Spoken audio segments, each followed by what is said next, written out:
Our next speaker for the evening, her name is Amanda Cain, and she is lovely and wonderful. The name of her piece is, right? This is pretty exciting. Mental illness does not define me, it complements me. So please give a big hand for Amanda.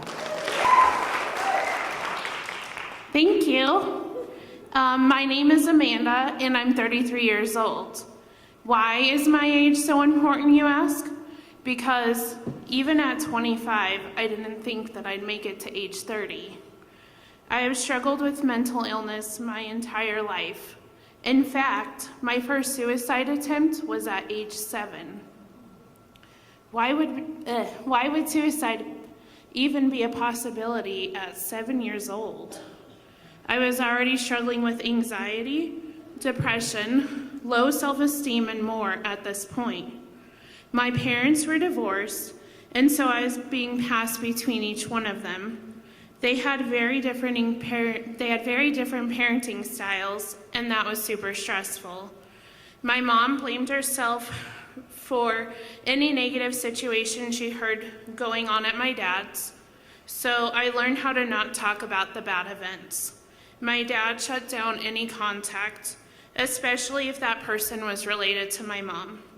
He constantly put down me and my mom and just made everything worse. Between everything in my head and the back and forth stuff with my parents, I had enough, and that was the only way out I saw. Middle school and high school were a major struggle. My symptoms were going increasingly worse, and it was just hard to keep up in school. I was aware that I was different. I was not like my family or my friends, and I didn't know why. When I was 16, I went to the family doctor. I knew that there was something wrong and that I desperately needed help, but I felt ashamed. Even more, I was scared that my mom would blame herself. I asked the doctor to kick my mom out of the room, and thankfully he did. Thank goodness. I told him all about my symptoms and how completely suicidal I was. He listened and gave me my first diagnosis of bipolar. He brought my mom in and explained what bipolar was, and from there, I received treatment off and on. At 21, I had a daughter. During my pregnancy, we survived 2 hospital stays and also being psychiatric med-free. Life with a newborn was a whole new set of challenges, as you all that are parents are aware.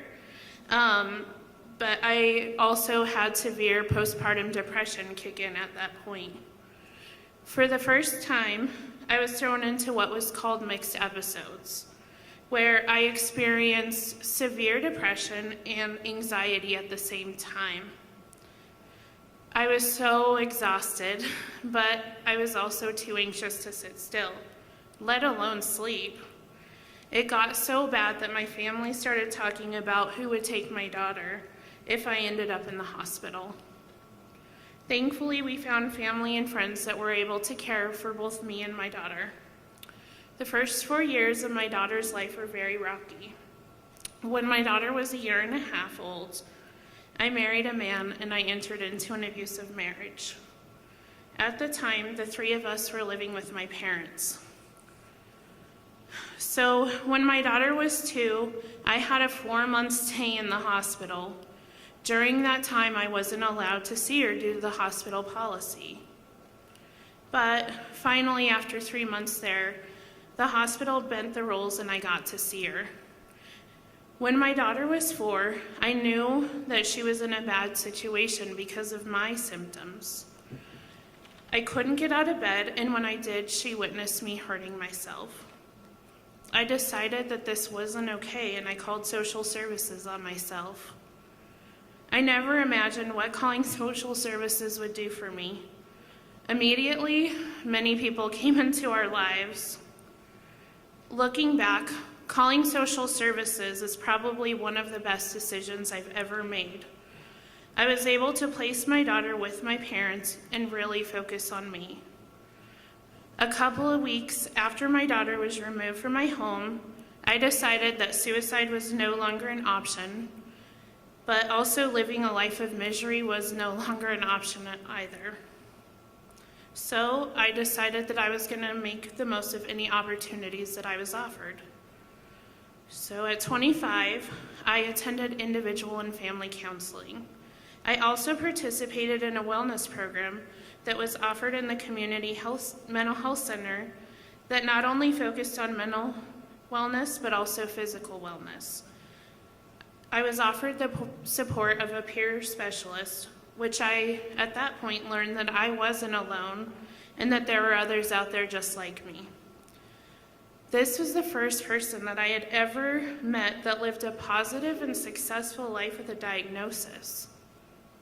And I knew one day that I'd be just like her. I began my progress with all my classes in therapy. In fact, at one time, I was registered for 19 wellness classes.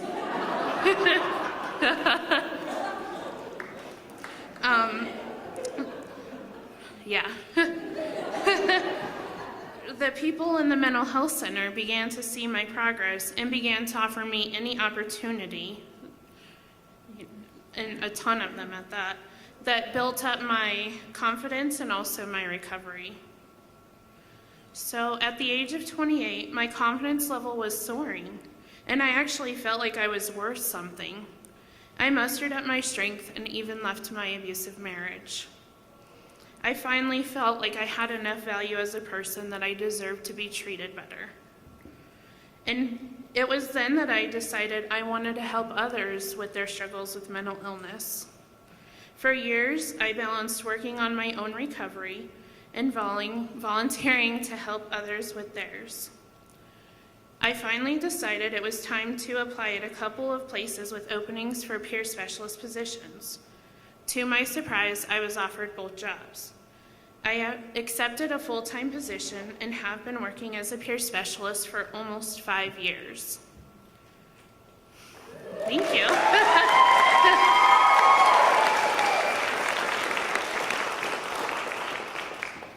The 5 years that I've been a peer specialist is just as important as the 4 years prior when I had just started my own recovery. I've learned so much about mental health and also myself.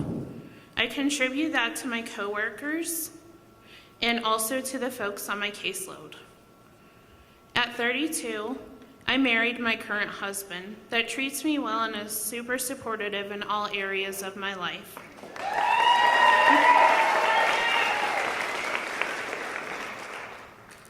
He is my best friend and my teammate in life.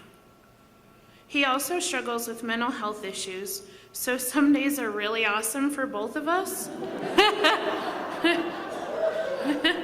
And other times we take turns being the cheerleader in the marriage when the other person goes through tough times.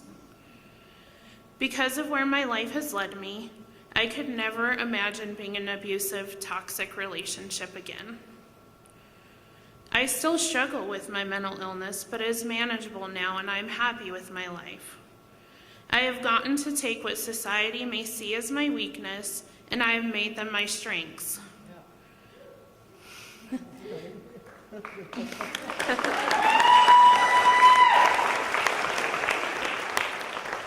Mental illness does not define me, it complements me.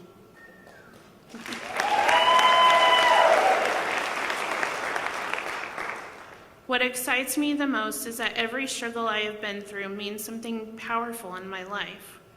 I can reach out to others who face similar struggles, and I will make an important impact on them like the transformative impact others have had on me.